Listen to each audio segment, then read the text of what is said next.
Hello everyone, welcome back to the smart exam. मित्रांनो, आजच्या व्हिडिओमध्ये आपण तुमच्या येणाऱ्या मुंबई हायकोर्ट भरती 2026 वर फोकस करून मुंबई हायकोर्ट भरतीमध्ये जे शिपाई पद आहे त्या शिपाई हमाल पदासाठी आवश्यक असणारे अति महत्त्वाचे PYQ प्रश्न या व्हिडिओमध्ये आपण फुल डिटेलमध्ये अभ्यासणार आहे. चला तर वेळ न घालवता हा अति महत्त्वाचा व्हिडिओ स्टार्ट करू. पहा, पहिला प्रश्न. तर पहा मित्रांनो, सुरुवातीला आपण जे मराठी व्याकरण आहे त्या मराठी व्याकरणावरील जे प्रश्न तुमच्या परीक्षेमध्ये येणारच आहेत आणि याचे चान्सेस आहेत त्या प्रश्नावर आपण थोडंसं डिस्कशन करूया. ओके, तर पहा, त्यामध्ये पहिला प्रश्न आहे, मुखातून निघणाऱ्या मूल ध्वनीला काय म्हणतात? पहा, अति महत्त्वाचा प्रश्न आहे मित्रांनो. मुखातून निघणाऱ्या मूल ध्वनीला वर्ण म्हणतात. राईट आन्सर आहे ऑप्शन 2, वर्ण. ओके, आता पहा, आपलं मुख म्हणजेच आपल्या तोंडावाटे निघणाऱ्या मूल ध्वनींना काय म्हणतात? वर्ण म्हणतात. आणि हे ध्वनी काय होतात? तर हे ध्वनी हवेत विरून जातात. ओके, आणि हवेत विरून नाहीसे होतात आणि म्हणून ते काय करावं लागतात आणि म्हणून ते आपल्याला लिहून लिहून ठेवावे लागतात. बरोबर. आणि आपण ते कशाने लिहितो मित्रांनो? ते आपण रंगाने लिहितो. रंगाने म्हणजेच आपण ते वर्णाने लिहितो. बरोबर. आणि वर्णाने लिहून ठेवतो म्हणूनच त्याला काय म्हणतात? त्याला वर्ण म्हणतात. आलं लक्षात तुमच्या? तोंडपाठ राहील. तर आता पहा, हे तर झालं वर्ण. आता शब्द. शब्द म्हणजे काय? तर शब्द म्हणजे अर्थ असलेला जो वर्णांचा किंवा अक्षरांचा समूह आहे. थोडक्यात वर्णांचा जो समूह आहे त्याला म्हणतात शब्द. आलं लक्षात? आता अक्षर. अक्षर म्हणजे काय? तर एक किंवा अधिक वर्णांचं जे संयोजन असतं. ओके, एका किंवा अधिक वर्णांचं जे संयोजन असतं ते असतं अक्षर. आणि व्यंजन. ओके, व्यंजन हे वर्णाचा एक भाग आहे मित्रांनो. व्यंजन स्वतः उच्चारता येत नाही, त्याला स्वराची जोड लागते, हे लक्षात घ्या. त्याला म्हणतात व्यंजन. आणि सर्व मूलध्वनी जे असतात ते व्यंजन नसतात, हे देखील आपल्याला इथं लक्षात ठेवणं गरजेचं आहे. तर मित्रांनो, जो आपण यापूर्वीचा महाराष्ट्र राज्य विशेष या टॉपिकवर महत्त्वाचा व्हिडिओ पाहिलेला आहे, त्या व्हिडिओमधील एक प्रश्न मी विचारणार आहे, त्याचे उत्तर तुम्हाला कमेंट बॉक्समध्ये सांगायचे. पहा, आता हा जो प्रश्न आहे तो आपण मागचा महाराष्ट्र राज्यासंबंधीचा प्रश्न जो व्हिडिओ पाहिला आहे त्यामधील खूप डिटेलमध्ये पाहिलेला प्रश्न आहे. त्यामध्ये महाराष्ट्राची निर्मिती, राजधानी वगैरे सर्व प्रश्न पाहिलेत. प्राकृतिक महाराष्ट्र, भौगोलिक महाराष्ट्र. तो व्हिडिओ पहा, लिंक डिस्क्रिप्शन बॉक्स आणि आय बटनवर दिलेले आहे. आणि त्यातीलच हा प्रश्न आहे. तर चला आन्सर करा. महाराष्ट्राची सांस्कृतिक राजधानी कोणती आहे? आन्सर कमेंट करायचे तुम्हाला. अति महत्त्वाचा प्रश्न आहे. परीक्षेमध्ये जशाचे तसा प्रश्न येऊ शकतो. ओके, महाराष्ट्राची सांस्कृतिक राजधानी कोणती आहे? जर ते तुम्हाला माहिती नसेल तर तो यापूर्वीचा व्हिडिओ पहा आणि ते जाणून घ्या. समोरचा प्रश्न पाहूया. पहा, VIMP प्रश्न आहे. जशाच्या तसा परीक्षेमध्ये येऊ शकतो. शब्दांच्या एकूण किती जाती आहेत? शब्दांच्या एकूण 8 जाती आहेत. ओके, राईट आन्सर आहे ऑप्शन 2, 8. शब्दांच्या एकूण 8 जाती आहेत. या जाती शब्दाच्या कार्यावरून ठरवल्या जातात. म्हणजेच शब्द वाक्यात कोणती भूमिका बजावतो यावरून त्याची जात ठरवली जाते. ओके, मग जाती किती आहेत? तर त्या आहेत 8. बरोबर. त्यामध्ये एक आहे नाम, त्यानंतर आहे सर्वनाम, त्यानंतर आहे विशेषण, त्यानंतर आहे क्रियापद. ओके, त्यानंतर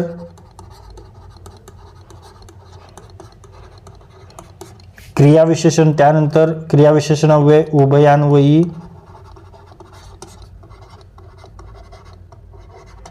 अव्यय, त्यानंतर आहे शब्दयोगी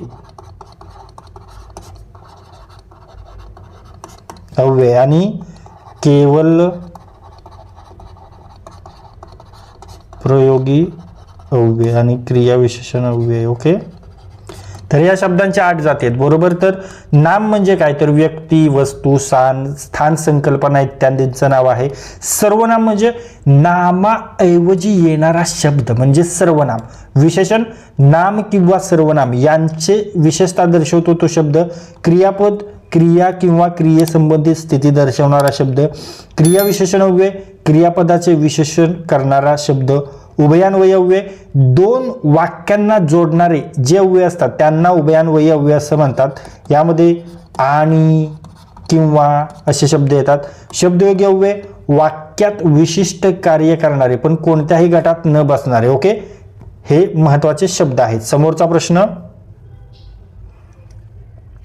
सम्राट या शब्दाचे स्त्रीलिंगी रूप कोणते? ओके, सम्राट या शब्दाचं स्त्रीलिंगी रूप तर ते आहे सम्राज्ञी. राईट आन्सर ऑप्शन 3 सम्राज्ञी. आता सम्राट जो आहे तो कसला शब्द आहे?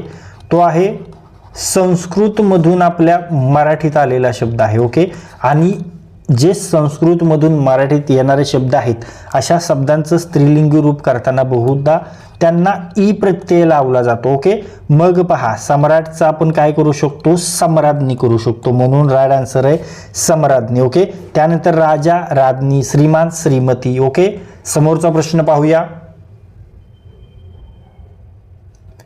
खालीलपैकी अनेक वचनी शब्द ओळखायचा आहे. अनेक वचनी शब्द ओळखायचा आहे तर पहा, गळाचं कसं होतं? अनेक वचन गळे. शाळाचं कसं होतं? शाळाचं राहतं बरोबर. मळाचं कसं होतं? मळे. म्हणून अनेक वचनी शब्द कोणता असेल? राईट आन्सर ऑप्शन 2 शाळा. Very easy. सामान्यतः जे आकारांत पुल्लिंगी नामांचं एक वचन आहे ते एकारांत होतं. गळा, गळे, मळा, मळे. ओके, मात्र जी शाळा आहे शाळा हा शब्द अपवाद आहे. शाळा या शब्दाचं अनेक वचनीही शाळाच असतं आणि एक वचनीही शाळाच असतं. म्हणजे एक वचन आणि अनेक वचन दोन्ही एकसारखेच लिहिले जातात. म्हणून शाळा हा शब्द अनेक वचनी असूनही त्याचा रूपांतरणात बदल होत नाही हे आपल्याला इथं लक्षात ठेवायचं. ओके, त्यानंतर समोरचा प्रश्न. तर मित्रांनो तुमच्यासाठी एक सूचना आहे. मित्रांनो हीच ती वेळ आहे, हाच तो क्षण आहे. जर तुम्ही अजून आपला 2000 वन लाइनर प्रश्नांचा महाप्रश्नसंच घेतला नसेल तर तुम्ही खूप मागे आहेत मित्रांनो. तुमच्या बऱ्याच मित्रांनी हा महाप्रश्नसंच घेतलाय. यामध्ये तुम्हाला जी के आहे, जे करंट अफेअर्स आहेत ते करंट अफेअर्स देखील देतोय, मराठी आहे, त्यामध्ये इंग्लिश देखील आपण ॲड केलेला आहे. म्हणजे अशा पद्धतीचा हा महाप्रश्नसंच आहे. परीक्षेच्या दृष्टीने खूप महत्त्वाचा आहे. यामध्ये आपला फोकस आहे जी केवर जास्त भर आहे आणि करंटवर जास्त भर आहे. ओके, अशा पद्धतीचा प्रश्नसंच घ्या, परीक्षेसाठी खूप महत्त्वाचा आहे. जरी तुमचा आता आधीपासून अभ्यास करत असाल तरी झालेला अभ्यास, जो तुमचा झालेला अभ्यास आहे तो रिवाइज करण्यासाठी हा प्रश्नसंच एक खूप महत्त्वाचा फॅक्टर बनणार आहे. त्यामुळे तुम्हाला हा प्रश्नसंच कसा मिळणार आहे त्यासाठी तुम्हाला 98 23 93 18 27 या नंबरवर व्हॉट्सअप मेसेज करायचा आणि फक्त 69 रुपीज इतक्या माफक फीमध्ये हा प्रश्नसंच तुम्हाला मिळणार आहे. यामध्ये सर्व विषयाचे टॉपिक्स तुम्हाला मिळणार आहेत, वन लाइनर प्रश्न मिळणार आहे. त्यामुळे आत्ताच 98 23 93 18 27 या नंबरवर व्हॉट्सअप मेसेज करा, फीज पेज करा आणि प्रश्नसंच घ्याने आपल्या अभ्यासाला एक वेगळी दिशा द्या. आता पहा, इथून पुढे आपण थोडक्यात जी केचे प्रश्न अभ्यासणार आहे. ओके, तर पहा, महाराष्ट्रामध्ये आपल्या महाराष्ट्रातील सर्वाधिक पर्जन्य क्षेत्र कोणतं आहे तर ते आहे Amboli. Right answer option 3 Amboli. आंबोलीमध्ये जवळजवळ 720 सेंटीमीटर इतका पाऊस पडतो. ओके, त्यानंतर कोणतं आहे? त्यानंतर आहे महाबळेश्वर. महाबळेश्वरमध्ये 622 सेंटीमीटर इतका पाऊस पडतो आणि या प्रश्नाचं उत्तर आहे आंबोली. ओके, समोरचा प्रश्न.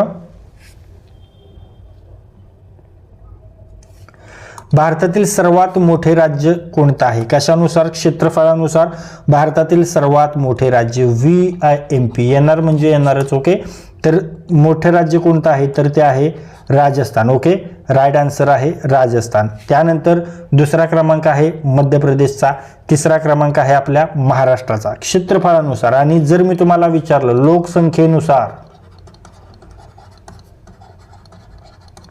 लोकसंख्येनुसार पहिला क्रमांक कोणाचा आहे? तो आहे उत्तर प्रदेशचा. ओके, दुसरा क्रमांक आहे आपल्या महाराष्ट्राचा आणि तिसरा क्रमांक आहे बिहारचा.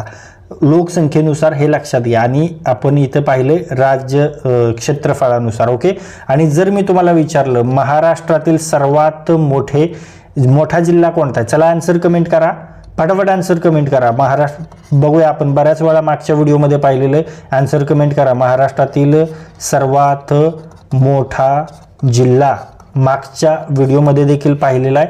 आन्सर तुम्ही केले असेल कमेंट तर तो आहे अहिल्यानगर. ओके, अहिल्यानगर. आणि महाराष्ट्रातील सर्वात लहान जिल्हा कोणता आहे तर तो आहे मुंबई शहर. महाराष्ट्रातील सर्वात लहान जिल्हा. ओके, महत्त्वाचे पॉईंट सांगितले. महाराष्ट्रातील सर्वात उंच शिखर कोणतं आहे तर ते आहे कळसुबाई. ओके, उंची किती आहे? 1646 मीटर. विचारलंच जाणार आहे मित्रांनो, म्हणून तुम्हाला आठवण करून देत आहे. आणि महाराष्ट्रातील सर्वात उंच किल्ला, ओके, उंच किल्ला तुम्हाला माहिती आहे का कोणता आहे? तर तो आहे सालेर. महाराष्ट्रातील सर्वात उंच किल्ला किती उंच आहे?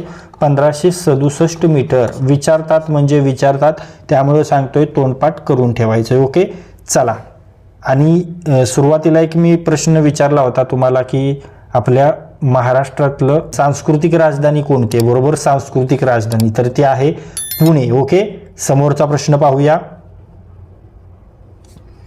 ईशान्य मोसमी पाऊस सर्वाधिक कोणाला मिळतो? ईशान्य मोसमी पाऊस सर्वाधिक मिळतो तमिळनाडू व आंध्र किनारपट्टीला. राईट आन्सर ऑप्शन 3, तमिळनाडू व आंध्र किनारपट्टी. ओके, तर आपल्या भारतातील सर्वात जास्त किनारपट्टी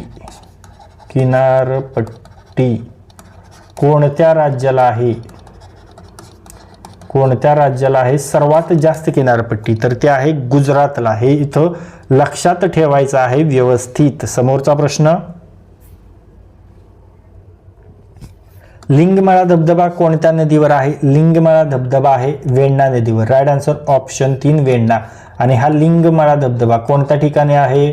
तर तो महाबळेश्वरमध्ये आहे. महाबळेश्वरमधील एक अत्यंत सुंदर असं पर्यटन स्थळ आहे मित्रांनो लिंगमाळा धबधबा. जिल्हा कोणता आहे? जिल्हा आहे सातारा. बरोबर. समोरचा प्रश्न, महाराष्ट्राचा 36वा जिल्हा. ओके, कालच पाहिलंय, महाराष्ट्राचा 36वा जिल्हा आहे पालघर. राईट आन्सर आहे ऑप्शन 1 पालघर. बर, हा तर झाला 36वा. पण याची स्थापना कधी झाली होती? तर याची स्थापना झाली होती 1 ऑगस्ट 2014 मध्ये. ओके, त्यानंतर समोरचा प्रश्न, भारतातील पहिली जनगणना कधी झाली? भारतातील पहिली जनगणना झालेली आहे 1872 मध्ये. Right answer option 2 1872. ओके, 1872 मध्ये भारतातील पहिली जनगणना झाली. ओके, बर, ती झाली 1872 मध्ये. पण कोणी केली? ओके, कोणी केली ती? कोण सांगेल? तर ती केलेली आहे लॉर्ड मेयो याने. ओके, लॉर्ड मेयो याने. ओके, आता पुढे जाऊन विचारतील एका पठाणाने अंदमान येथे कोणत्या ब्रिटिश अधिकाऱ्याला मारलं? तर तो आहे लॉर्ड मेयो. ओके, एकमेव अधिकारी आहे पठाणाने मारलेले अंदमान येथे, अंदमानच्या जेलमध्ये. लॉर्ड मेयोने त्याला लॉर्ड मेयोला मारलेले. ओके, समोरचा प्रश्न, महाराष्ट्राची अति पूर्वेकडील जमात कोणती आहे? ती आहे Madia Gond. Right answer option 3 Madia Gond. समोरचा प्रश्न,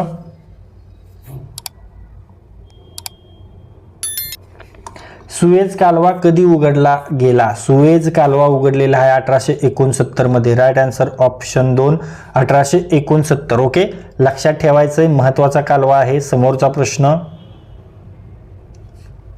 महाराष्ट्रातील दगडी कोळशाचे सर्वात मोठे साठे कोणत्या ठिकाणी आहेत? महाराष्ट्रातील दगडी कोळशाचे सर्वात मोठे साठे आहेत चंद्रपूर येथे. Right answer option 3 Chandrapur. Okay, आता हे तर झाले. आता बॉक्साईटचे देखील आहेत पहा. बॉक्साईट तर तो कोल्हापूर, सातारा जो कोकण किनारपट्टीचा भाग आहे त्यामध्ये बॉक्साईट बऱ्या प्रमाणात आढळतं, जास्त प्रमाणात. त्यासोबत सोलापूर आहे, कोल्हापूर, सातारा आणि सांगली या जिल्ह्यांमध्ये देखील बॉक्साईटचे थोड्या प्रमाणात साठे आहेत. समोरचा प्रश्न, तापी नदीचा उगम कोठे आहे? तापी नदीचा उगम आहे मुलताई बैतूल येथे. Right answer option 2 Multai Betul येथे. राज्य कोणतं आहे? राज्य आहे मध्य प्रदेश. त्यानंतर तुम्हाला विचारलं जाईल तापी कसली आहे, कोणती वाहिनी आहे? तर तापी ही पश्चिम वाहिनी नदी आहे. तुम्हाला विचारतात पश्चिम वाहिनी आहे की पूर्ण वाहिनी? तर ती पश्चिम वाहिनी आहे, अरबी समुद्राला मिळणारी नदी आहे. अरबी समुद्राला मिळणारी आहे. तापी, नर्मदा, लुनी या नद्या महत्वाच्या आहेत. समोरचा प्रश्न, समुद्रातील मिठात सर्वाधिक कोणते घटक आढळतात? समुद्रातील मिठात सोडियम क्लोराईड हे महत्वाचा घटक आढळतो. Right answer option 2 sodium chloride. Okay, समोरचा प्रश्न,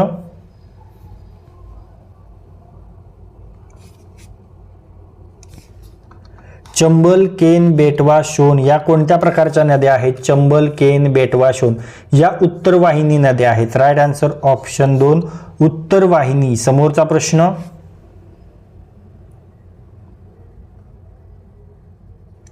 तर मित्रांनो हीच ती वेळ आहे, हाच तो क्षण आहे. तुम्ही अजून आपला 2000 वन लायनर प्रश्नांचा महाप्रश्न संच घेतला नसेल तर तुम्ही खूप मागे आहेत मित्रांनो. तुमच्या बऱ्याच मित्रांनी हा प्रश्नसंच घेतलाय. तुमचा अभ्यास जरी झाला असेल तरी तुम्हाला रिवाइज करायची गरज आहे अभ्यास, आणि या रिव्हिजनसाठी हा महाप्रश्न संच खूप महत्त्वाचा आहे. त्यामुळे आत्ताच 98 23 93 18 27 या नंबरवर व्हॉट्सअप मेसेज करायचा आणि फक्त 69 रुपीज इतक्या माफक फीमध्ये हा प्रश्नसंच घ्यायचा आहे आणि आपल्या अभ्यासाला एक वेगळी दिशा द्यायची. ओके, त्यासोबत मित्रांनो आपण स्मार्ट एक्झाम ॲप जे आहे आपलं स्मार्ट एक्झाम ॲप, त्यावर तुमच्यासाठी फ्री टेस्ट देखील अपलोड केलेली आहे. Okay, smart exam app download करायचं आहे, OTP येईल, OTP नंबर टाकायचा आहे आणि त्यामध्ये जाऊन फ्री मटेरियलमध्ये जायचं आहे. फ्री मटेरियलमध्ये जायचं आणि मुंबई उच्च न्यायालय या नावाची टेस्ट सिरीज दिसेल त्यावर क्लिक करायचं आणि ती टेस्ट द्यायची. परीक्षा विमुख आहे, परीक्षेच्या दृष्टीने महत्त्वाची आहे. ओके, आता पहा, खैरापासून कात उद्योग कुठे प्रसिद्ध आहे? खैरापासून कात उद्योग हे आहे डहाणू चंद्रपूरमध्ये प्रसिद्ध. राईट आन्सर ऑप्शन 2 डहाणू व चंद्रपूर. समोरचा प्रश्न,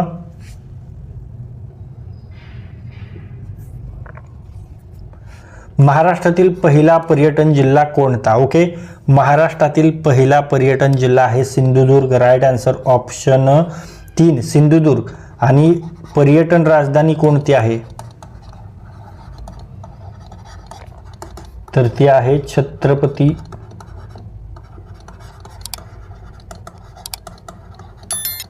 संभाजीनगर. ओके, ऐतिहासिक शहर कोणतं आहे? कोल्हापूर. आणि सुरुवातीला विचारला होता प्रश्न, सांस्कृतिक शहर कोणतं आहे? सांस्कृतिक राजधानी, ऐतिहासिक राजधानी कोल्हापूर, सांस्कृतिक राजधानी आहे पुणे. ओके, समोरचा प्रश्न, लोएस मैदान कशामुळे तयार झाले आहे? लोएस मैदान हे वाऱ्याच्या निक्षेपणामुळे तयार झालेले आहे. राईट आन्सर ऑप्शन 3 वाऱ्याच्या निक्षेपणामुळे. समोरचा प्रश्न,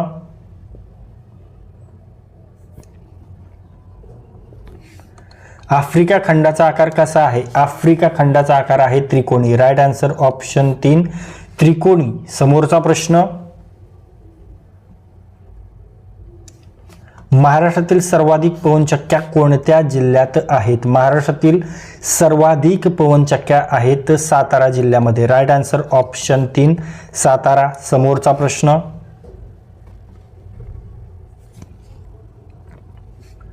अंबरनाथ कोणत्या उद्योगासाठी ओळखलं जातं? अंबरनाथ काडीपेट्या निर्मिती उद्योगासाठी ओळखलं जातं. राईट आन्सर ऑप्शन 3 काडीपेट्या निर्मिती. ओके, तर मित्रांनो आत्तापर्यंत जे काही प्रश्न आपण पाहिलेले आहेत त्या प्रश्नापैकी काही प्रश्न मी तुम्हाला विचारणार आहे, त्याचे उत्तर तुम्हाला कमेंट बॉक्समध्ये सांगायचं आहे. तुमच्यासाठीचा समोरचा प्रश्न पहा, मुखातून निघणाऱ्या मूलध्वनीला काय म्हणतात? फुल डिटेलमध्ये पाहिलेला प्रश्न आहे, परीक्षेमध्ये येण्यासारखा प्रश्न आहे, हा परीक्षेमध्ये येऊ शकतो. मुखातून निघणाऱ्या मूलध्वनीला काय म्हणतात? तुम्हाला आन्सर कमेंट बॉक्समध्ये सांगायचं आहे. ओके, 100% आन्सर कमेंट करायचं आहे. आन्सर कमेंट केल्यामुळे तुमचा कॉन्फिडन्स इन्क्रीज होतो. समोरचा प्रश्न तुमच्यासाठीचा, भारतातील सर्वात मोठे राज्य क्षेत्रफळानुसार सर्वात मोठे राज्य कोणतं? आन्सर कमेंट करायचं. ओके, भारतातील क्षेत्रफळानुसार सर्वात मोठे राज्य कोणते? आन्सर फटाफट कमेंट करायचं आहे. तुमच्यासाठीचा समोरचा प्रश्न,